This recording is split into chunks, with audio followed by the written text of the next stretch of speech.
So, for context, a few weeks ago, some jobless APC, PDP, and Labour Party Hallelujah boys actually labored in vain when they tried to push a propaganda that Omoyele Sowore misused funds, grants actually, meant to set up civic media lab in Nigeria. I was honestly just looking for another video entirely to make my context, my next YouTube, Twitter content to enlighten more persons about Omoyele Sowore, and I stumbled upon this video. Like, it was just sitting there, and I was like, well, this one video puts the nail in the coffin of that propaganda, and this is what I found. Did in my life is that I just found myself in the middle of America where there is a place for competition and ruthless competition. So you bring an idea, right, and you think it's going to work, and you find a guy who just graduated out of high school who will take it apart and make you look like an idiot. Then you're coming from Nigeria. But for me to have competed through that process and created a product that is globally respected in the middle of New York, where CNN is existing, where Al Jazeera America came and packed up. Al Jazeera actually introduced Al Jazeera America, and at the point they couldn't cope. They had to, liquidate and go back to wherever they came back from and went back to the Middle East. But we existed and competed there. And I actually brought, this is a foundation that we created as a lab. In 2007 is when this place debuted. And when I came here, this first day I arrived, they came after me. And I made a vow that it was time to bring the idea home. It didn't matter. There are over 30 people working here in this place. They seized all the money I brought, $200,000. Saraki went and got a judgment in Lawrence and seized the money. I vowed to myself that that would not kill the idea. You would notice easily that Vector, Omoyele Sowore, and Josh2Funny were sitting in the lounge outside Civic Media Lab. The gate, from a quick Google search of 13B Isaac John Street, would show the location, Ikeja, would show the location of the Civic Media Lab, right? And you would see the gate, right? And also the walls of the wall decoration of the Civic Media Lab, the color, the orange color, is same as the one in the background of this video, right? I would highlight it here for you to see. So it's no question that in 2018, right? This video was made in 2018. This live video is actually a live video. Was made in 2018, and in 2018, the Civic Media Lab was still standing, and Vector and Josh2Funny were there making in a live video, right? I didn't make this up. It's there for you to see. Because the 30 people that are working here or more have dependents. In fact, the idea of a minimum wage that I proposed started from here. Right? That I'm not going to work here and pay anybody who's working here less than an amount of money that I think Nigerian workers deserve. And this is public information. It's on Sahara Reporters and website, and also the grant authors website, right? It is not the entire money that was given for the lab, right? So it was a part of it that the lab was one of the things that was meant to be done with the grant, right? So Sore himself has now said that he came with $200,000, and this was confiscated by Saraki via a court order. Immediately he came, and despite this confiscation, he still went ahead to set up the Civic Media Lab, right? Which is where they are right now. You understand? He made the place, got the place, right? He also said that he employed, I think at that time, 30 persons at the Civic Media Lab.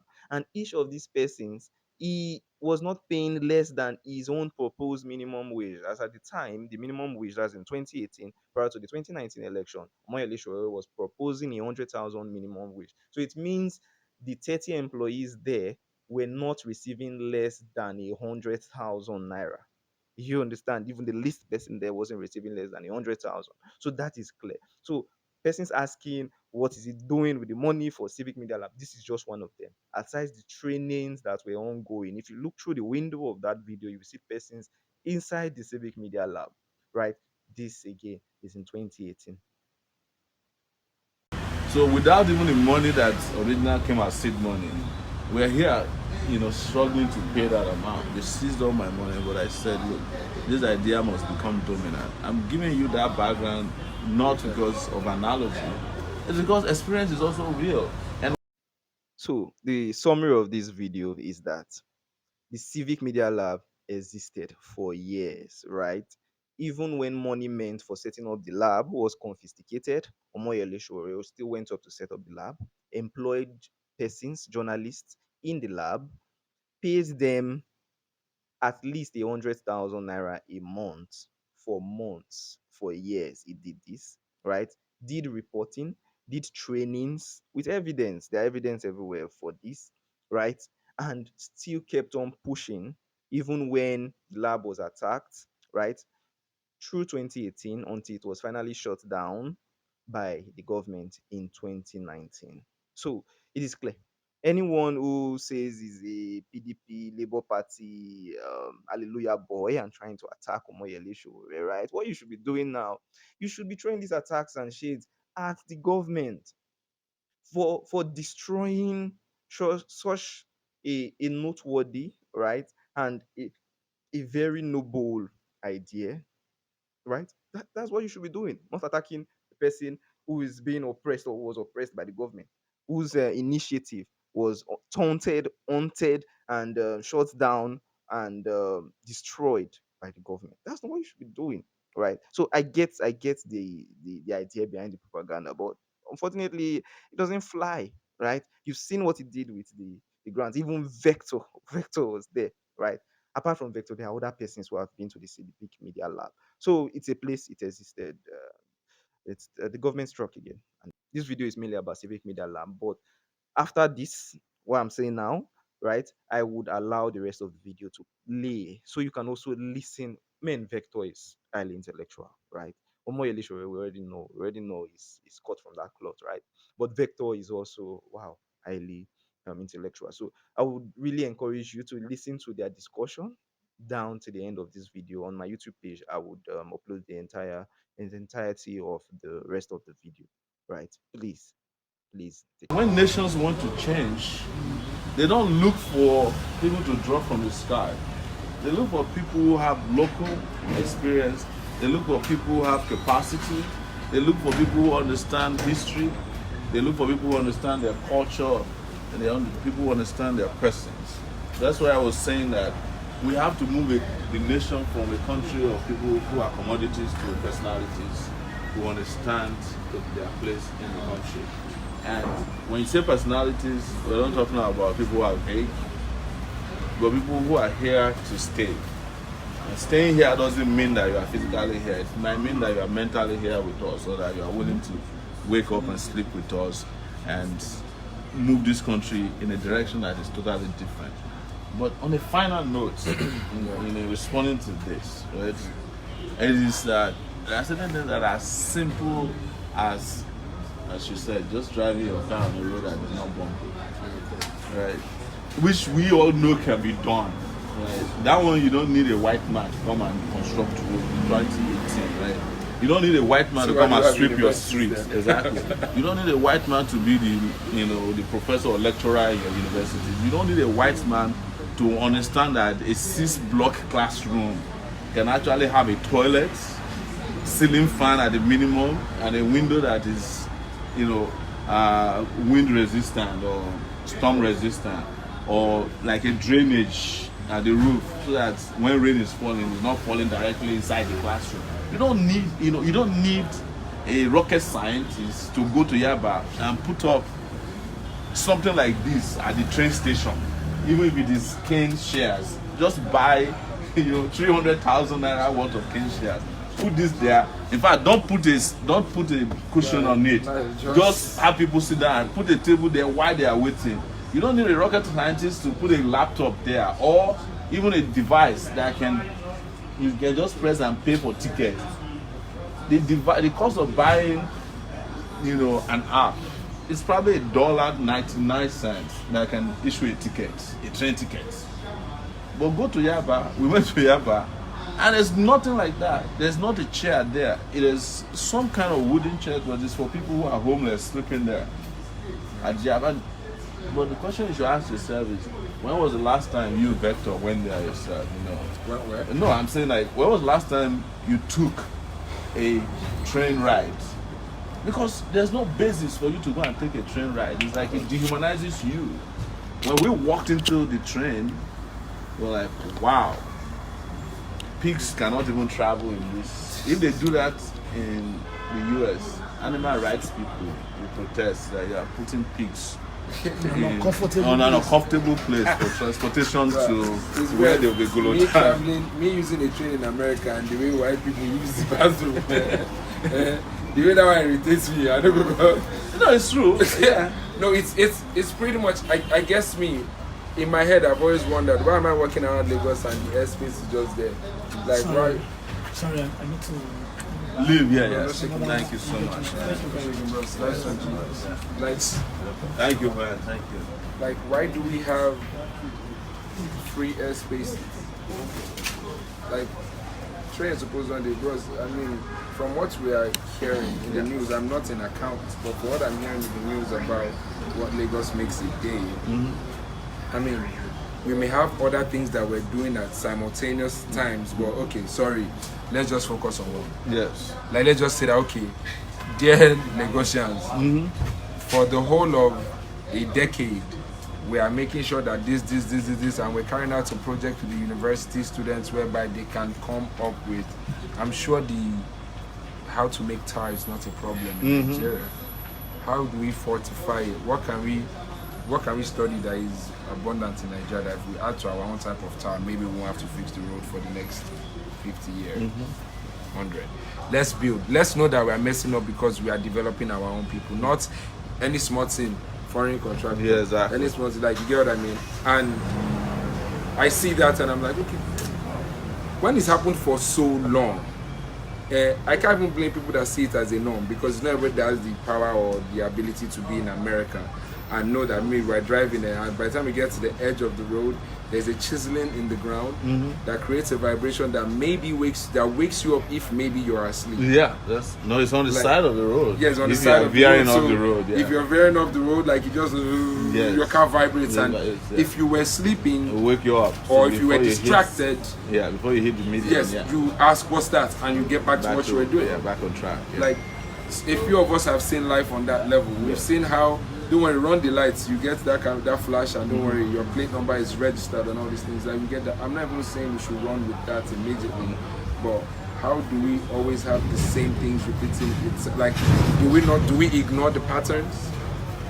Is it that people are continuously saying that, okay, if you make and they just let that be, or we're just structured to fail?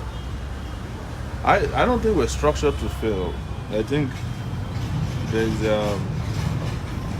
something about how over time there is an organized destruction of the human dignity. I mean, human dignity in this country. And that was deliberately done through the education of the populace. See, when people are educated, they are very difficult to, misrule the way they have misruled Nigeria. And you notice that one of the things they went after first was like, they went after education. It started in 1978 when they stopped funding feeding for university students. And then by the time the military came in 83, one of their targets was education. When Babangida came, they finished whatever was left in the education sector. They even wanted to close down more universities. They said we have too many universities. Whereas other parts of the world were building more universities and schools.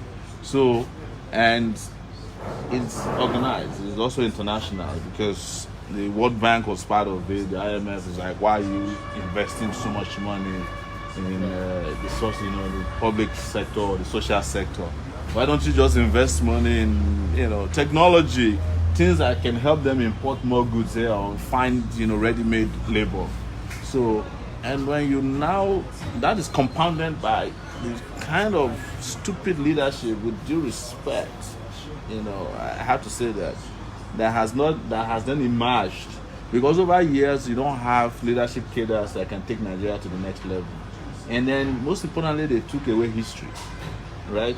So you think about it, a guy who annulled a metro line in Lagos in 1983, Buhari, he was the one who got rid of the contract that was going to bring a railway system in Lagos, an intra-city railway system called Metro Line in 1983. He then came back in 2018 to commission a bus stop or bus station. You understand? Only people without history would have accepted that to happen to them without really looking at the implication deeply and say, wait a minute. We had a chance to have had a subway system in 1983. You stopped it. And in 2018, you are shutting down Lagos a whole day to commission a bus station.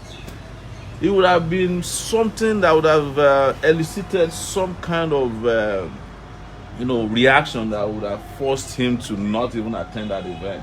But without history, without critical thinking, which our education has been stripped of, there is no way people can think progressively like that, because who would help you think about it? Somebody was telling me the other day, I think it was one of our staff, saying, oh, we didn't even know the people who killed Ken Saro-Wiwa. We didn't know that the current CG of Customs, Hamid Ali, was part of people that sat on the panel, the military tribunal, that sentenced Ken Saro-Wiwa to death. People didn't know. They didn't know that the NBA, that's the Nigerian Bar Association, had the president-elected J.B. Daudu, who was the prosecutor to Abacha, who killed Ken Saro-Wiwa. He was the one who prosecuted Ken Saro-Wiwa to death. But the system, because of lack of history, has rewarded this same set of people to become our leaders, and they are the role models of a lot of people. They are the role models of the younger generation. So when you are making the argument of a seismic change, you have not only the duty of being a town crier, you have to be a lecturer, you understand, you have to be a moral beacon. So the candidate that is going to take Nigeria to the next level has to be also a psychotherapist who is helping people undergo antidepressant and the new anxiety disorder that is in town. Because one young lady mentioned it at the meeting we went to yesterday, and I don't want to ignore it. Said a lot of Nigerians are caught between two psychological poles. It's a bipolar situation. First is that a lot of people are depressed about the past, and second, a lot of people are anxious about the future. What is the anxiety? That as we move to the next level, can we trust? And it comes back to the argument or your position before we started this live streaming. Is it enough to trust a guy simply because he's been to prison before, or because he was attacked at the university or he was expelled? Well, it depends on the position you're trusting him for. Yeah. Like my question to you was basically, how for you to be able to rule a people, you must have at least a heavy dose of compassion, empathy, and anything that you need to be a humanity. Yes. You must be a humanitarian to some extent. I'm not saying 100%, because we can't have the Gandhis repeat themselves twice in a row. Well, they do, but not as often as we'd like them to. But you have to have some level of, it's a personal disgust for me, certain things. I'm not even looking at who to blame. Yeah. Like things that I can say to myself that, you self guy, do one place now. Exactly. Yeah. Don't do this. Like it's weird, it's hard. But like when you look at your own fellow person, like I think the instrumentality of fear as a weapon of rule in Nigeria, which must have pretty much originated from military rulership, has been constant in the airspace of ruling the Nigerian public or the populace. Yeah. It's been constant. People have been afraid of what will happen. Like if I did a water project with I think it's Mega C and Universal, and went to my mother's hometown, Ondo State, and we stopped somewhere, and this guy, they swag, say, we dey drink this water, nothing dey happen, nothing dey sup. And I'm like, Baba, no worry, you could see catch up, catch up, no worry yourself, because it's a stream that is very dirty. I'm a barrack boy. It's very dirty for a barrack boy. Like I'm like, wait, and I drink from here, and we just did like water solutions, and as we were leaving, and they were all excited that we gave them these buckets and filters that Megasi had been working on and Universal is documenting. In my head, I'm like, shit. Of course, now if they give this guy 500 naira, he go vote. That's true. So, that where that takes us is that I want us to start looking for the difference between, humanity and philanthropy, right? So, government has been replaced with symbolic philanthropy. So we are promoting in our society. Of course, now it's a social media craze now. Yeah. People are at orphanages and they're taking pictures. Exactly. Like it's, So it's symbolic philanthropy. We just have people who say, oh, in fact, they asked me, what have you given to your community? How many people did you give scholarship? They don't understand that there's a difference between being a human, being human, Yes. and being a philanthropist. Because philanthropy is like, okay, you are forced to do it, maybe to claim credit, to get tax credit. They do it even in People advance. can afford now. Yeah. Everybody can afford to be human. It's not everybody that can afford to send Yeah, a lot of exactly. people to school. I may not have the money. Exactly. So they may not have the money, but that empathy is something you develop over time, and that's what strengthens it strengthens your humanity. Because over time you're looking at it, just like you said. Do you know what is your humanity? Is there a point where you got to a river or a stream, and you know yourself that if you drink it, you are probably not going to make it home, and you're like, wow, we have to do something about it. But symbolic philanthropy is that you drop the bucket and the filter, and after the filter and you leave, they probably throw away that bucket. If you go back and check, the bucket is probably not something they are using over time, because the reality is that you need to have a structure that funnels water to people's houses on a regular basis. Things you take for granted when you walk into a hotel room, you're not looking for a filter and a bucket, right? Because it's part of the infrastructure there, and we need to build an infrastructure of humanity in the country that is like, just take it for granted that there's water wherever you get to, and the water is drinkable, right? And the water quality is something comparable with, like if I go to a city in the US, for example, and I find myself in the middle of the night thirsty, and I don't want to go out and go and buy water along the corridor, I'll go on Google and find the water quality level of the states. Can I drink from the tap? It's as simple as that. Well, Yeah. come on, anybody can put that up. No, it's I real. mean- Maybe here, but in the US, there's actually a quality control process. I know. So they'll say, hey, don't drink water in New York because the public water system is not good. But if you are in a certain city in Canada, they'll say, look, it's better than what you get from ever.